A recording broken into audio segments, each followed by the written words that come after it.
Welcome to Speaking Sports. I'm your host, Razorback Dave. Today, the college football playoff second edition.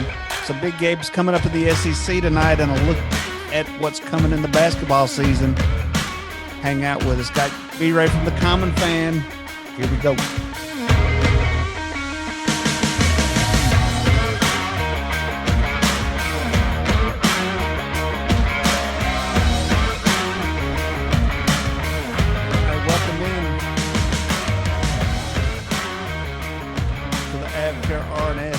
Studios brought to you by KRT. That's KRTrelief.com. B-Ray. What's up, dude? I'm just laughing at the college football poll. I don't even know. We talked about it last week, but still, it's still kind of a joke, isn't it? I think to me, what's comical about this really is we have three undefeated teams in the top 10, Georgia, Cincinnati, and I'm looking at it right here on my computer, and Oklahoma. And Cincinnati being left out, I think at the end of the day, people are, hey, should they be in there or not? But I don't think anybody's real surprised. But I think to me that Oklahoma's sitting down there at 8-9-0. What am I missing on that?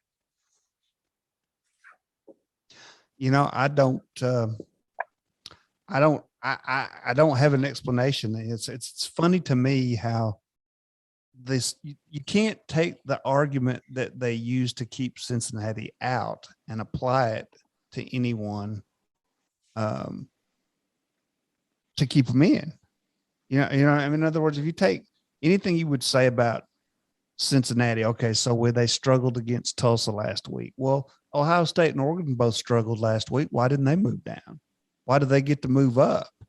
I don't understand it. So exactly. And Cincinnati struggled a little bit on the goal line, but they won the game. They found a way to win the game. Isn't that what it's about? Well, that's what I thought for sure. That is exactly what I thought. But I think that as long as they have it at 4 teams, so what do we got? You said it, which it's Georgia, Alabama. All right, let's talk about Alabama for a minute. I don't understand, Alabama's not as good as they have been. Now, that's not to say they're still not a great football team, but they are not pushing people around like they have in years past. They struggled with the LSU, had a chance to beat them last week. 3 times in the fourth quarter, had the ball with a chance to take the lead and just couldn't make it happen. Truth be told, had they taken the field goals the first 2 times, they would have been kicking a field goal to win it on that third possession. But they got greedy, kept going for it on 4th down. And, I don't know if that's a situation where I think it's probably a situation where maybe Alabama let down a little bit. LSU kind of looked at that as their bowl game, maybe. Right. Swan song for Coach O, maybe a good way to send him out with a victory over Alabama. So I can't account. I don't know what to expect from them. They play Arkansas this week in Death Valley. And you're going to get 1 or 2 teams out of LSU. Typically, when they don't have anything else to play for, they lay down. That's just the LSU way. They're not interested in getting bowl eligible. They want to win a championship. So, there's that. And then, do you take the emotional win or the emotional loss that they had? Are they able to come back from that and even put up a game? They're going to be a 3-point home dog against Arkansas on Saturday. And I guess that probably goes a long way to how we view how they played against Alabama. It's almost like getting 3 strikes in the 10th frame of a bowling match. Until you get all 3 balls in, you really don't know what the score in the first of the 3 frames is. So I don't know. But I just don't think that, irregardless, Alabama's not number 2. No, and I think you look at – now, full disclosure, I know Oregon and Ohio State played earlier this year. And I think Ohio State won the game, if I'm not mistaken, because I'm trying to think who beat Ohio State. But does anybody in this top 10, is this like just a playoff you can't miss? Georgia is clearly the cream of the SEC. Alabama's got holes in their game. As they struggled with Florida, They struggle with LSU. Neither one of those teams are very good this year. You look at Oregon, Pac-12 is a weak conference. I mean, they canceled the game this week because of the Cal USC game got canceled because of Cal has too many COVID positive tests and 99% of their players have been vaccinated. So that's a whole nother discussion. Ohio State, the Big Ten. The Big Ten seems pretty competitive this year, but I don't really think there's an outlier. Cincinnati's all you can do is win the games that are on your schedule and in your conference. Michigan, they lose to Michigan State, and then they're ahead of Michigan State. I don't understand that because Michigan State did lose last weekend. Oklahoma at 9-0, a very unimpressed Notre Dame team at 9, and then you've got Oklahoma State at 10, which is about to be a group of 5 type conference next year. So, I mean, this is just really nothing about this list just gets me excited. Well, what can you say about a 9-0 Oklahoma team sitting at number 8 to keep them out of the top 4 that you could not say about Oregon or Ohio State either one? I have no idea. There is not one thing. Every argument I've heard about it, and I'm no Oklahoma fan. I don't really care. Me either. If Oklahoma's in there, and I care about it being fair. That's always the bottom line for me. Is it fair? And right now it's not fair. I mean, every argument you could give, anything you could say disparaging about Oklahoma right now, you could say the same thing for Ohio State and Oregon, yet they're up there and Oklahoma's not. And not even sitting at number 5 or 6. They got 2 one-loss Big Ten teams ahead of them. No, I agree. And I'm pulling up the – all right, Oregon beat Ohio State earlier this year. Okay? Okay. So it makes me feel a little bit better about at least they are ranked ahead of Ohio State, all things being equal. But why is Michigan ahead of Michigan State? That I don't understand. Ohio State plays Purdue this week. Then they play Michigan State. And then they play Michigan. I mean, Ohio State they've got 3 quality opponents down the stretch here. And so, if they went out, they're going to be in. And Oregon, Pac-12, like we talked about earlier, it's weak this year. You got to think that Alabama, do they get sorted out in the SEC championship game? Does that make a way for Cincinnati if Alabama has a second loss, or do they slip to number 4 and get in at 10-2? I don't know. Like I said, there's nothing just really compelling about this list. There's nothing exciting about it. I mean, I'll just be honest. I think this is Georgia's year to win it, and if they can't get it this year, I mean, they're clearly the best team in the SEC, and if they can't figure out how to get it this year, they may not ever win. Well, and I think everybody thinks that's probably going to be the case, and the rest of this is conjecture. But my top 4 would look like Georgia, Oklahoma, Oregon at 3, and Cincinnati at 4. And so, I don't know how I justify. I think probably if you were just looking at the weaker of those 4 teams, it's probably Cincinnati. Cincinnati deserves their shot. And I don't think they don't deserve to get Ohio State doesn't deserve a shot at the expense of Cincinnati. Nobody in this college football playoff ranking deserves a shot at the expense of Cincinnati. Now, especially nobody with a loss. Well, the whole system is designed not for who deserves it. It's who these group of people think are the 4 best teams. It's about branding, but it's about branding, though. They don't really care. It's who are the best. My whole point. Who are the 4 best, most popular teams? Is what this is about, and I think that's what's going to go a long way to maybe getting the playoff expanded, because and then another thing, why do we carry it out to 25 spots? I mean, I'm grateful that Arkansas is in at 25. I think that's fine, but nobody outside the top 8 or 9's got a shot. It used to be top 20. Yeah, 30 years ago. Then they expanded to 25. To placate more people. Maybe they're getting set up for an expansion. I think honestly, I'll be honest with you. I think the stretch out to 25 was for one thing only, as college football became a TV spectator sport. It's a way to hype more games. We got 2 ranked teams. Why is there more credence in the playoff rankings than there are the AP and the coaches poll? Coaches poll top 4 Georgia, Cincinnati, Alabama, Oklahoma. Top four in the coaches polls: Georgia, Alabama, Cincinnati, Oklahoma. So it's the same four teams, a little bit different order, but Right. but nothing close to what. And is it because the college football playoff ranking is easier to manipulate than the AP and the Well, coaches that's poll? exactly. Well, that's what it's all. It goes back to our argument we were talking about a minute ago. This is not about who deserves to be in the playoff. This is about a branding beauty contest and made for TV spectacle. That's all it is, because you have these 14, Cincinnati and Oklahoma, in both top four, and they're at 5 and 9.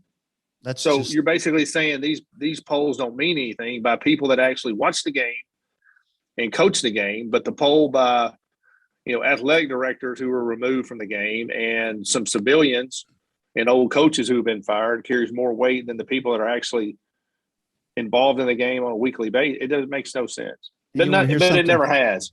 Here's something funny. In the FCF coaches poll, they're doing kind of the same thing. They got an undefeated Sam Houston team at number 1. And then there's 1, 2, 3, 4, 5, 6, 8-1 teams.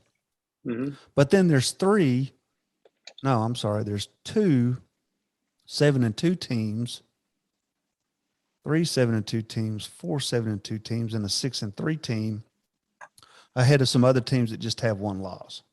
Mm-hmm. And I don't even know if there's a handful of people that care about that poll, except all these teams that are in it. Well, they actually have a playoff. So yeah, these, that's right. these mean something. I think there's – is that seeding? I think there's 20 – I can't remember if there's 24 or 32 teams in the playoff, maybe 24. It used to be 16. They've expanded it. Now, I will say this. A South Dakota at 6-3 down there, number 19, and a 7-2 team, South Dakota State at number 4. I mean, theoretically, they could have played 2 Big Ten teams and lost, and so that's true. And so I think from a scheduling standpoint, you have to some of that, the art, that comes into play a little bit more on they these. lost to Southern Illinois and Northern Illinois. Yeah, which are Southern Illinois being, I think, in this group, and then Northern Illinois being a MAC team, which is FBS, whatever that means. But well, we know what the BS part means, but well, I think the beauty of the MAC is they play all of their games every week on Tuesday and Wednesday this time of year. There's no MAC games on the weekends. What if you're a student or alumni of those games and you want to go tailgate? Yeah, or see your buddies, or see. But they're making the family. TV money. See, that right there is that we've talked about a time or two how the MAC and the FCS teams are going to try to figure out a way to make it on their own, and that right there is going to go a long way towards it. I mean, they've moved their games to Tuesday, Wednesday to get the TV money, and good for them. I mean, I watched most of the games in the spring when they played that spring season because it was on. I mean, Tuesday and Wednesday night. There was football Tuesday, Wednesday night. I mean, that was great. I think I even had a parlay on Tuesday night. Right. I choked on it, but I had it. It was something to do. So I don't have a problem with them, but I see what you're saying. Alumni wanting to come home and go to games like that, and they're doing them in the middle of the week. It doesn't make it. They're not catering to attendance as much as they are the TV money, which I guess TV has kind of become the root of all evil. Yeah, and I think we talked about on the show one time that these Group of 5 conferences, they get roughly $500,000 per school for the TV deal. Mm-hmm. And my argument would be, hell, you could probably raise that much money if you had a more exciting game day experience and get alumni on campus and let them see what's going on. Here you can't. How are you going to promote your university if you're playing on Tuesday and Wednesday night? Alumni come back, they get excited. One of their buddies gives $10,000, and he challenges the next 5 to give $10,000. Next thing you know, you got $50,000 in pledges because a group of guys were eating wings and had one too many beers. That's the whole. It's not. I think a big problem with a Group of 5. And being an alumni of a Group of 5 school, I think the big problem is they keep trying to emulate what the Power 5 does, and they need to be the best that they can be. And that doesn't mean playing on Tuesday and Wednesday night just for, oh, we got to get TV money because that's where all the stuff is now. I mean, if you're operating a program, and I know football pays for a lot of different sports, but if you're at one of these smaller schools and you need that $500,000 that much, as opposed to saying, we'll take half of that to play our games on Saturday and be on ESPN Plus instead of, ESPNU or whatever. I don't know. I mean, I would be willing to say that not even 500,000 people are watching the game. Do they? I don't know. I think any of it's those flawed. Schools care about the college football playoff rankings? Well, no, aside from Cincinnati, does anybody care? And I'll tell you this too, and a good friend of mine makes this point, is that all these other games, all they're used for is to hype the weekend games. Like during the MAC games, all they're going to talk about is the upcoming Ohio State, playing. Purdue. That's right. And they're going to be hyping the whatever the games are on the SEC network, ESPN family of channels. That's all they do. That's all they talk about at halftime. They'll come in and go, hey, we've got Eastern Illinois, 14-10 over Western Illinois or whomever's playing, and then they'll show a couple highlights, and then they go right in for the next 13 minutes talking about the Georgia-Tennessee game this weekend, or the Alabama-LSU game last weekend, or the Arkansas. I mean, that's all they're used for, is to hype the other games. Yeah, I'm going to develop an app that's crowd noise that you can stream through your Bluetooth speaker. And when you're watching a game like that, you can turn this sound on the TV off and just stream the crowd noise, the stadium noise in there, and maybe have a couple little prompt buttons. Big play, you hit this button, and the crowd gets louder. Touchdown, you get the big cheers and maybe the band playing or something like that. And I would I have done that before. I have sat there with my sound completely off just so I don't have to hear the rhetoric. I don't want to hear it. Don't care.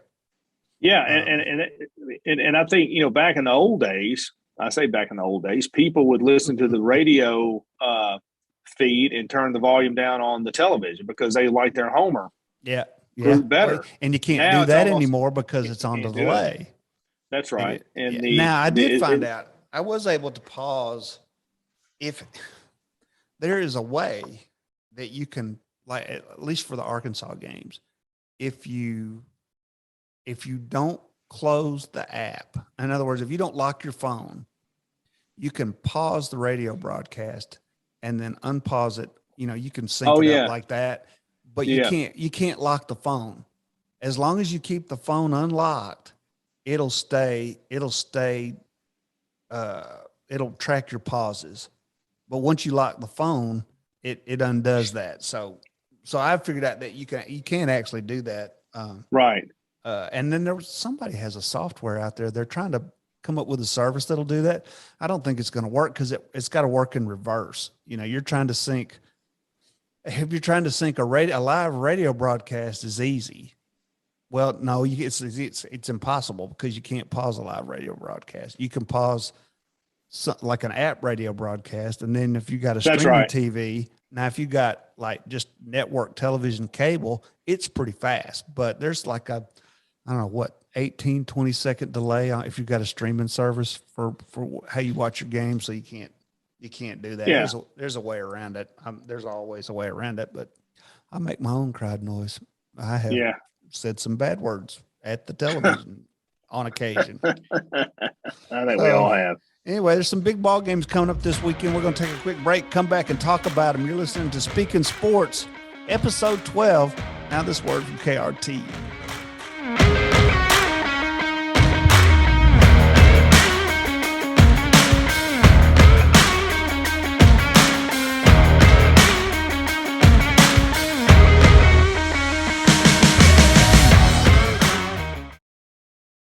All right, everyone from athletes to weekend warriors sometimes catch a cramp when they're competing or working out.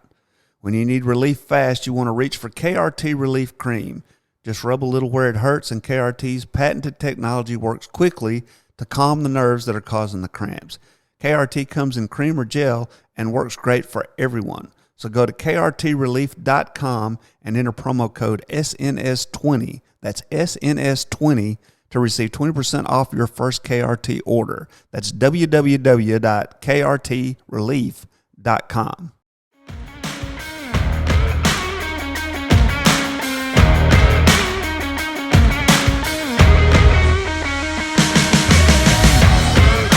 Welcome back to Speaking Sports. Razorback Dave and B-Ray from the Common Fan talking to you live from the Avcare Arnest Studios here in the beautiful woodlands of Pulaski, Tennessee.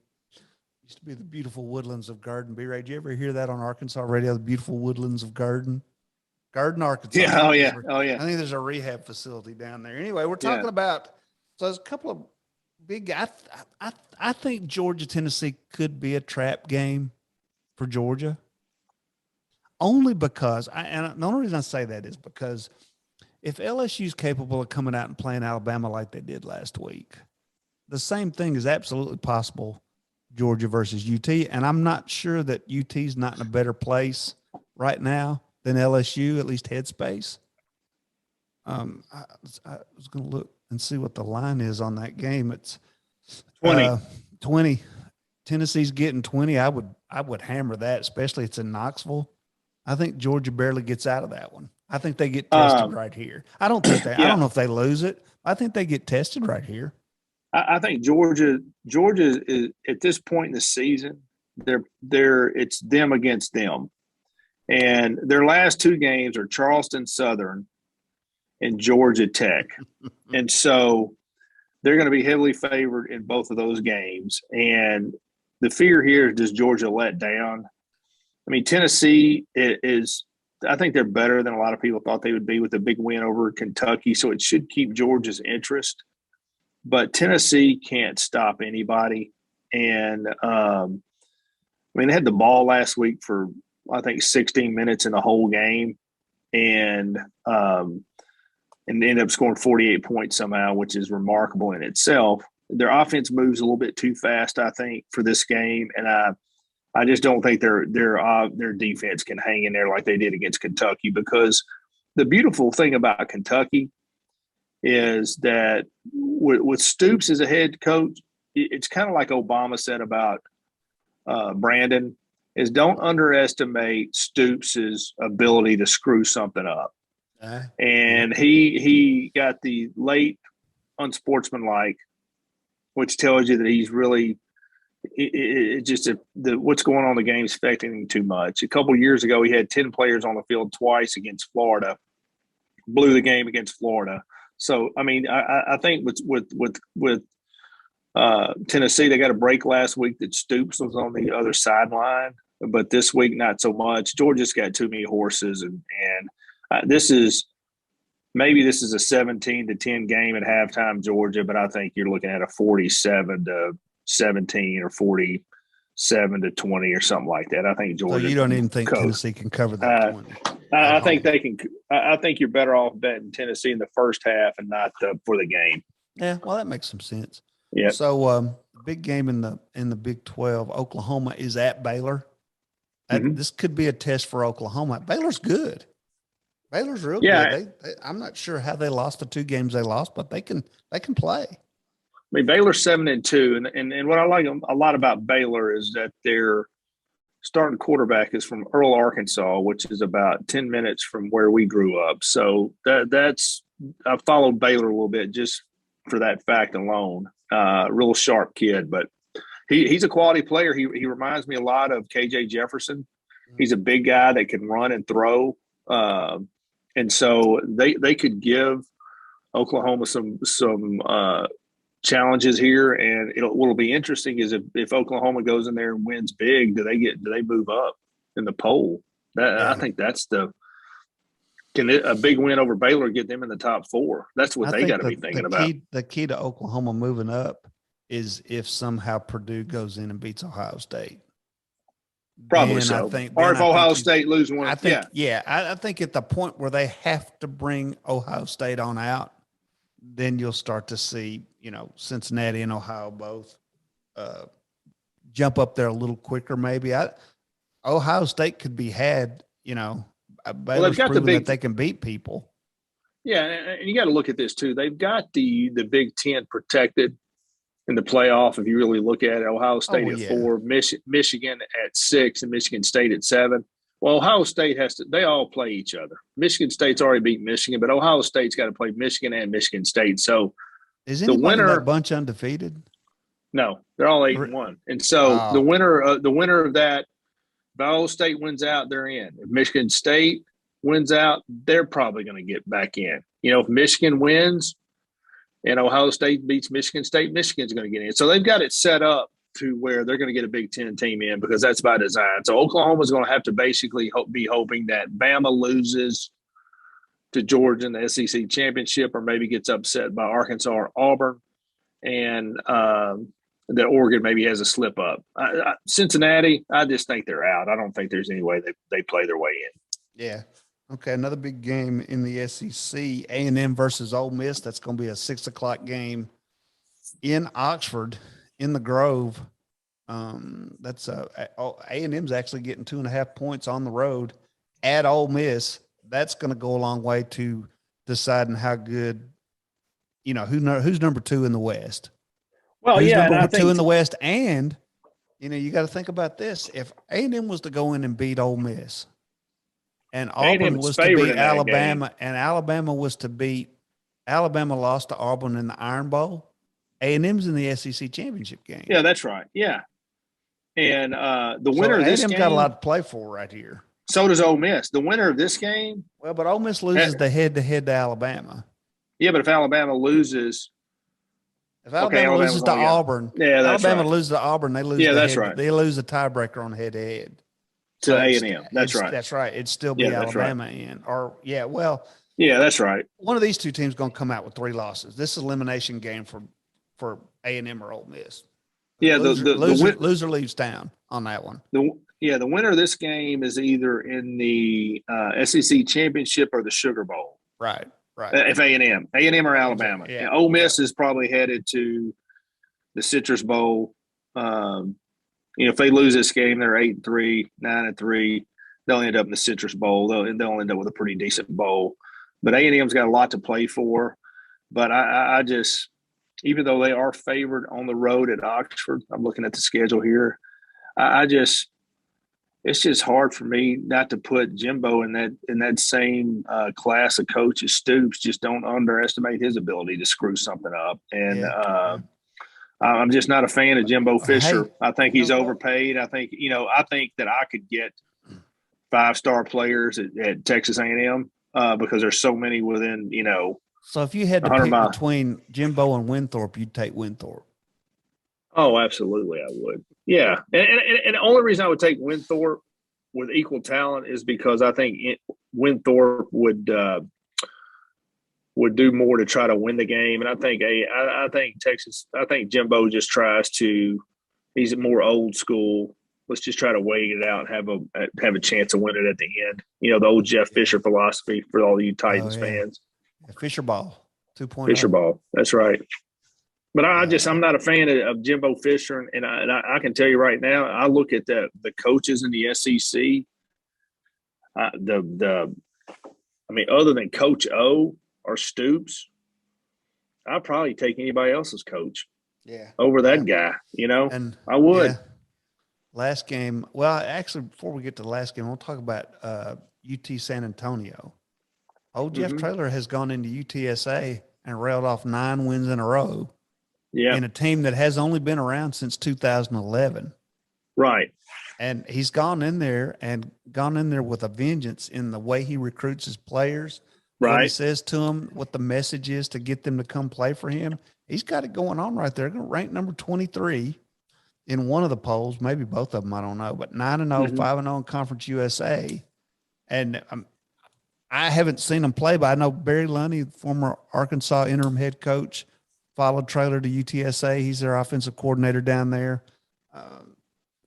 I like them as long as they're not playing us, but they've been able to go in and put a message out there in the state of Texas. Traylor was a former high school football coach, so he's got relationships all over the state. He can get in to see anybody. He can get the poop. He's got people calling him, this guy's good, this guy's not good. Yeah. Which is kind of what Nick Saban gets at Alabama. So yeah, and I think too, Texas, you got a lot of players. I mean, there's a lot of players within a couple 100 miles of that place. And I think, his challenge is he goes to Houston or he goes to Dallas or he's around that part of the world, and he can say, hey, look, you don't need to go to Louisiana Tech. You don't need to go to Arkansas State. You don't need to go to these other places. And if he can just keep, these players that don't want to maybe go off to go to Vanderbilt or Missouri, to stay a little bit closer to home, then, I mean, you can build something with that because there's enough players. The recruiting is all about the messaging. Yeah. And I remember that Miami, one of the greatest 30 for 30s is the one on Howard Schnellenberger and the U and how they built it. I mean, they essentially said, we're going to mark off the state, and this is the state of Miami. Mm-hmm. And they zeroed in on that. And if you can pinpoint your recruiting and get your message tight, you can get a player to go to San Antonio rather than going to Kansas or Kansas State or Missouri or one of those type schools. And so it doesn't surprise me. It's all about getting the right guy. You get the right guy at these places, a lot of good things happen. Michigan, Penn State, probably Michigan's last chance to screw it up. And Penn State's last chance to make a statement before they figure out what's going to happen with their coach at the end of the year. I think he may be headed to USC. But Michigan, this is a bring them on out game for them. If they don't beat Penn State at Penn State, they're done. I think the beauty of this game is, I think you're right. James Franklin, probably high on the list at USC. I think Mel Tucker is high on the list, probably at USC. He probably may be a better fit at LSU if he wants to leave, if they interview him. But I think this is the making of sticking with our 30 for 30 theme. This is the greatest that never was, part 2. John Harbaugh versus James Franklin. Both of them sitting here with great expectations, lofty expectations every year. Then by Thanksgiving, they're both on the hot seat. So big game. One of them pretty much gets sorted on out this week, but this is the greatest that never was game of the week. Yeah. Real quick before we get out of here, basketball season started officially on Tuesday night with the first regular season games popping in. Kentucky and Duke went at it relatively early in the season. I think Duke ended up winning that, didn't they? Did you see any of that? I think so, yeah. Top 25's out preseason: Gonzaga, UCLA, Kansas, Villanova, Texas, Michigan, Purdue, Baylor, Duke, Kentucky, of course, Illinois, Memphis, Oregon, Alabama, Houston, Arkansas, Ohio State, Tennessee, North Carolina, Florida State. And then the last 5 is Maryland, Auburn, St. Bonaventure, UConn, and Virginia. Don't think I've ever seen St. Bonaventure in there. Everybody else is kind of a mainstay, Yeah, I mean, I think, basketball ratings, and I'm pulling up the poll right here. Basketball ratings don't mean a lot because you actually have to win to get in the tournament. So, this time of year, it's more about just hyping for TV, I think, more than it is anything else. That, and a lot of teams are still trying to find out what 5 is going to be the best 5, the first 5, and then who's the first off the bench and that kind of thing. But only thing I can think of is that maybe the Bonnies got the second coming of Bob Lanier maybe walking through those doors. Yeah. All right. Well, that's going to do it for Speaking Sports. I want to thank B-Ray for coming on. We will see you next week. Until then, get out and enjoy the games. Go see a game. I think that's a lost art. I don't have one to go see this weekend. Hogs are in LSU, and I'm not going down there. I don't think my deductible's too high. Yeah, I think this is a good weekend. It's going to be a little bit chillier here in the Middle Tennessee area. I think this is a good weekend to catch some games by the fire. Yeah. All right. Well, we'll see you next week on Speaking Sports. Thanks for joining us. KRT. What is it? SNS20 is the code, and some people are using it, so thank you very much for that. KRTrelief.com, KRTrelief.com. SNS20 is the code. We'll see you next time on Speaking Sports. Have a good weekend.